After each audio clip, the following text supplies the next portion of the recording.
Hello, I'm Paul Bradshaw. And I'm Lauren Gray. Welcome to Viral History, your weekly fix of fascinating ephemera from the world of history. Coming up on this week's show, I sit down with author, broadcaster and classicist Dr. Michael Scott. And we journey back to the Prehistoric for a brand new series, Ancient Artisans. But first up, let's go to the news.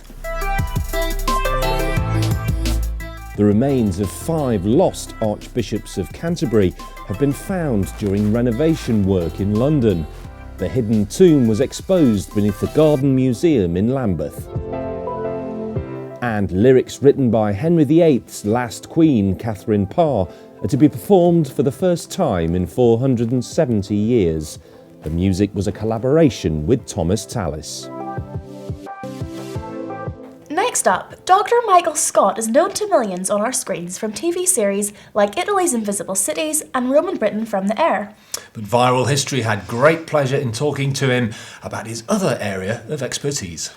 The Greeks were never a single people. They were a whole bunch of well over 1,000 different city-states and ethnic tribal groupings that spread out from the 8th century BC onwards from Greece, mainland Greece, across the Mediterranean with their different colonial foundations.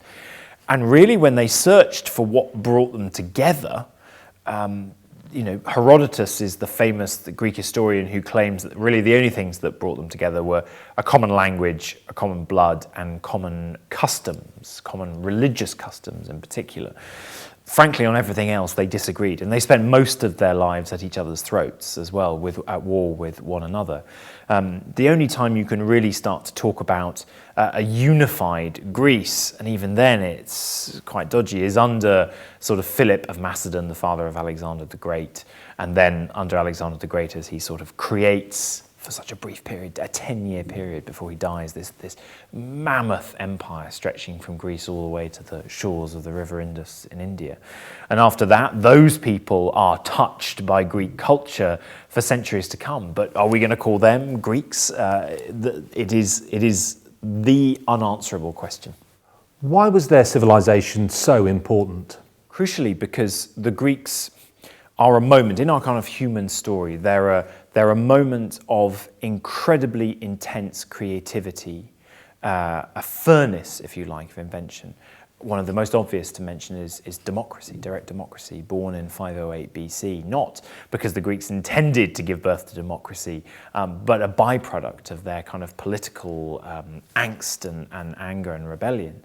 And what has happened as a result of that is that because Greece obviously then lent its ideas to Rome, and Rome has come to be such a formative part of Western Europe, we happily look back to the Greeks as a fundamental force in our civilization. There's a very famous quote by John Stuart Mill from the 19th century who said that as an event in British history, the Battle of Marathon back in 490 in ancient Greece is more important than the Battle of Hastings. And, you can only understand that only makes any sense if you're thinking about Britain as a nation in the 19th century and still today that actively wants to be connected to ancient Greece and everything that it created. And what legacy did the Greeks bequeath to the Romans?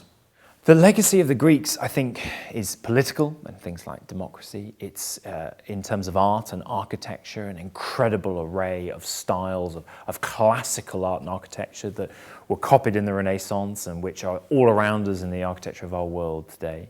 Also philosophical, and the philosophy in many ways begins in the Western world with the Greeks as a way of thinking about key questions like what's justice, what's a just society, what does a just ruler look like, how do you live the good life, right? What is the good life?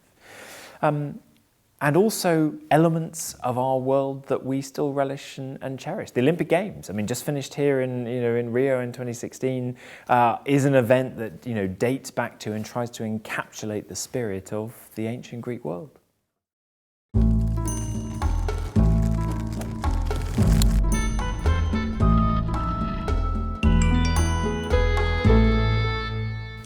It's great to talk with someone who has such passion for the ancient world.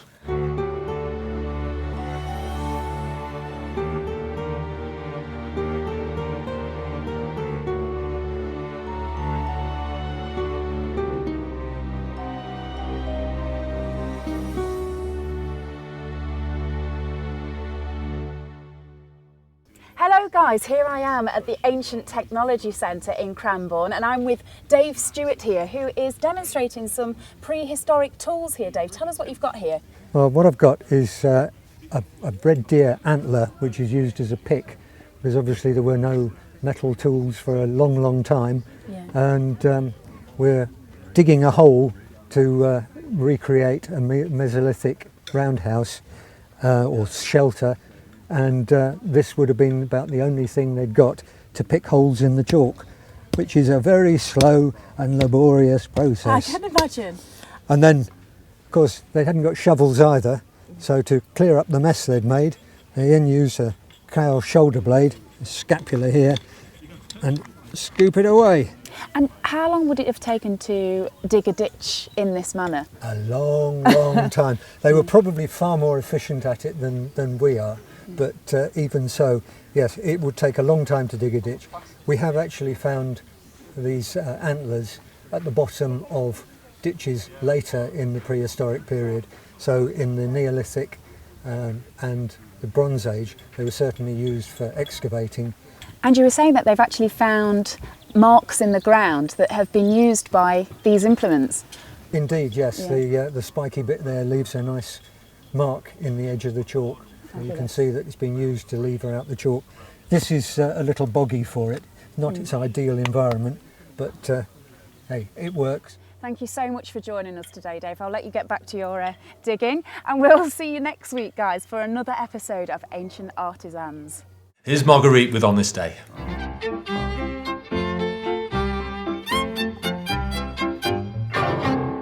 "20th of April. How many other people would have lived if Adolf Hitler had not been born today in 1889? Well, the time's flown again, and that's about it from us for this week.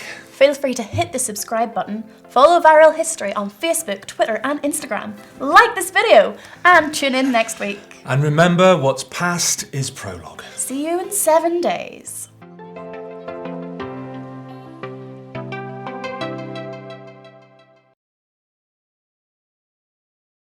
Feel free to hit that subscribe button, follow Viral History on Facebook, Twitter, Instagram, like this video, and subscribe. And we travel back to the Regency Britain to celebrate... The Regency Britain? Let's not. No. Done deal. Hey! Only cold.